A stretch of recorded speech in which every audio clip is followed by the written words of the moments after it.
बहुत समय पहले की बात है। एक शक्तिशाली राक्षस था, भस्मासुर। वह अत्यंत घमंडी और महत्वाकांक्षी था।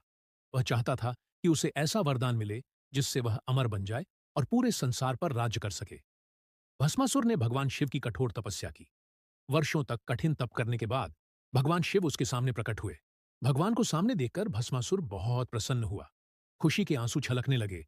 उसने भगवान से कहा, प्रभु, मेरी तपस्या से आप प्रसन्न हैं, तो मुझे मेरा मन चाहा वह दीजिए।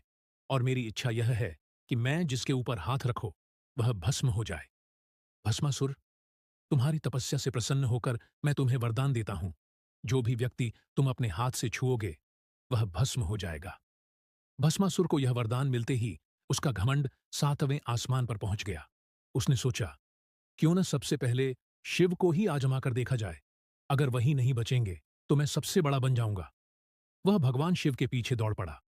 शिव जी यह देखकर अत्यंत चिंतित हो उठे और पर्वतों की ओर भागने लगे। उसी समय यह सब देख रहे थे भगवान विष्णु, जो वैकुंठ में स्थित थे। उन्होंने देखा कि शिव संकट में हैं, तो तुरंत हरकत में आए। वे स्वयं पृथ्वी पर आए और एक अद्भुत मोहिनी रूप धारण कर लिया। एक ऐसी सुंदर स्त्री का रूप जिसे देखकर बड़े बड़े संत भी मोहित हो जाएं। मोहिनी ने भस्मासुर के रास्ते में आकर नृत्य करना शुरू किया। उसकी सुंदरता और नृत्य देखकर भस्मासुर एकदम सम्मोहित हो गया। वह सब कुछ भूलकर बस मोहिनी को देखने लगा। मोहिनी ने मुस्कुराते हुए कहा, हे वीर भस्मासुर, तुम इतने बलशाली हो, क्या तुम मेरे साथ नृत्य कर सकते हो?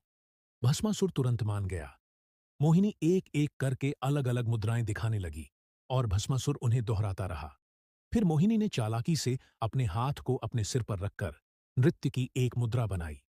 भस्मासुर ने भी वैसा ही किया और जैसे ही उसका हाथ उसके सिर पर पड़ा, वह स्वयं भस्म हो गया। भगवान शिव मुस्कुराए और भगवान विष्णु को धन्यवाद दिया। शिक्षा।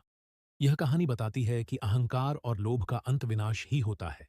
साथ ही संकट के समय में बुद्धि और धैर्य से काम लेने से कोई भी विपत्ति टाली जा सकती है।